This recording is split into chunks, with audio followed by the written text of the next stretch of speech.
Meus amigos, uma notícia inédita e emocionante, eu diria.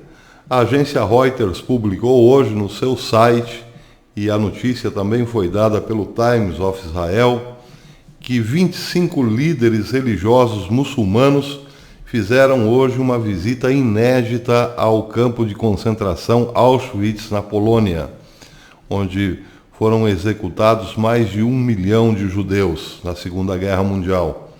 A matéria diz que líderes religiosos muçulmanos juntaram-se a membros de um grupo judeu dos Estados Unidos em Auschwitz na quinta-feira para aquilo que os organizadores descreveram como a delegação mais antiga da liderança islâmica a visitar o local de um campo de extermínio alemão nazista. A visita interreligiosa ocorreu 4 dias antes do 75º aniversário da libertação dos judeus do campo de Auschwitz. O secretário-geral da Liga Mundial Muçulmana, Mohammed bin Abdul Karim Al-Issa, e o CEO do Comitê Judaico-Americano, David Harris, lideraram a excursão ao Memorial de Auschwitz, na Polônia. O Comitê Judaico-Americano disse que Al-Issa, com sede em Meca, na Arábia Saudita, liderou uma delegação de 62 muçulmanos, incluindo 25 líderes religiosos de destaque e de cerca de 28 países durante a visita inédita. A certa altura, disse a Reuters, os muçulmanos oraram na posição voltados para a Meca, dentro do campo de concentração. Estar aqui entre os filhos dos sobreviventes do Holocausto e membros das comunidades judaica e islâmica é um dever sagrado e uma honra profunda, disse Al-Issa. Os crimes inescrutáveis dos quais testemunhamos hoje são verdadeiramente crimes contra a humanidade. Isso é uma violação a todos nós. Isso é uma afronta a todos os filhos de Deus, disse o líder muçulmano da Arábia Saudita. Pois bem, a matéria, evidentemente, que traz também o aspecto político. Disse a Reuters que a Arábia Saudita vem tentando já há algum tempo mudar a sua imagem em relação ao mundo. Uma imagem já mais secularizada, mais de acordo com os tempos atuais, segundo a Reuters, muito por conta do príncipe herdeiro Mohammed bin Salman, o MBS, que quer sim modernizar a Arábia Saudita e ter boas relações com Israel. Aliás, Israel e a Arábia Saudita têm sim hoje muito boas relações e um inimigo comum, o Irã, que vem há muito tempo ameaçando tomar as cidades sagradas do Islã, a Meca e Medina, cidades sagradas dos muçulmanos que estão na Arábia Saudita. Além, evidente, de ter recentemente atacado as 2 maiores refinarias sauditas que estão, evidentemente, que são parte, evidentemente,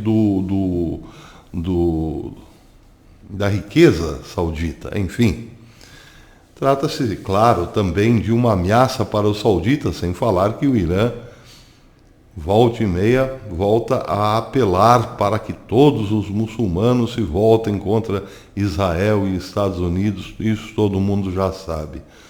O fato é que as boas relações da Arábia Saudita com Israel têm sim este viés político, mas muito mais do que isso.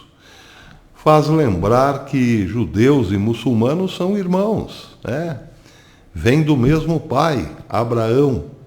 E é bom que, nesses tempos tão conturbados, pelo menos esses 2 irmãos voltem a ter um mínimo de amizade e cordialidade para benefício de toda a humanidade.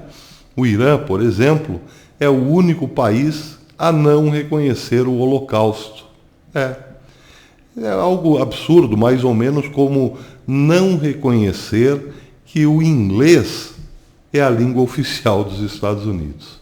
Claro que é muito mais do que isso, evidentemente, mas é uma afronta. dizer que não houve o Holocausto é uma afronta, claro. Aliás, é uma afronta a todos os filhos de Deus, como disse o imã Al-Issa. Outra notícia polêmica, essa sim polêmica, veio também de Israel. A notícia que foi dada ontem pelo canal 13 de Israel diz que Donald Trump reconhece a soberania total de Israel sobre Jerusalém. O plano de paz apoiaria sim a formação de um Estado palestino, desde que os palestinos reconhecessem a soberania de Israel, reconhecessem o Estado de Israel e a soberania de Israel sobre Jerusalém, e também que o Hamas se desarmasse. Donald Trump não confirmou que isso faz parte do plano de paz. Disse que não é bom especular sobre o plano, o que tem o plano de paz, nem quando será apresentado. Mas, enfim, essa notícia foi dada há pouco em Israel, pelo Jerusalém Post, pelo Times of Israel, e traz esses elementos.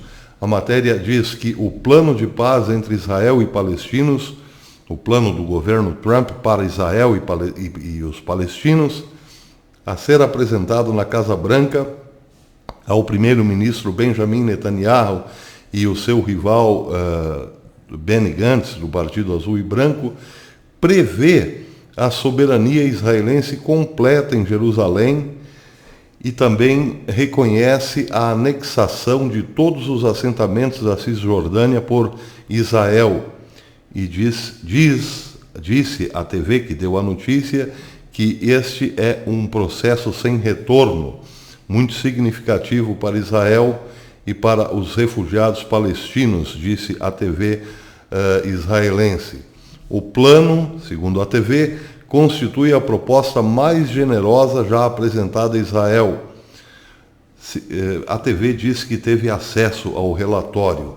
O presidente dos Estados Unidos, contudo, não descartou os relatórios puramente especulativos sobre os detalhes do plano e o dia do seu lançamento. Bem, pelo sim, pelo não, o fato é que o plano não foi apresentado. Mas é muito possível que fale, se não num primeiro momento, de um Estado palestino, pelo menos que defina bastante bem onde seria a fronteira do futuro Estado. A relação do grupo, por exemplo, Hamas, estaria ligada à condição, o desarmamento do Hamas estaria ligado à condição de um futuro Estado palestino, assim como o reconhecimento dos palestinos do Estado de Israel e de que a sua capital é Jerusalém. São pontos, provavelmente, seriam pontos inegociáveis do plano, no plano que ainda não apareceu. Dar a soberania de Israel a Jerusalém, isso é o mínimo que se pode fazer. Já assegurar que todos os assentamentos na Cisjordânia pertencem sim a Israel, seriam, digamos, aceitos como pertencentes a Israel e sem retorno, aí já fica um pouco complicado dizer se está ou não no plano. Isso seria realmente um obstáculo para um plano de paz nessas condições. Mas delimitar uma área aos palestinos muito justo, desde que esses reconheçam o Estado de Israel. Aliás, os palestinos, tanto quanto o Irã, não reconhecem a existência de Israel. Bem, ainda se especula muito, mas o que trará o plano de paz ninguém sabe. O que muita gente tem dito é o seguinte: depois da comemoração do plano de paz, aí sim é que virá o perigo. Como não temos bola de cristal, vamos continuar acompanhando as notícias para e passo. Até depois.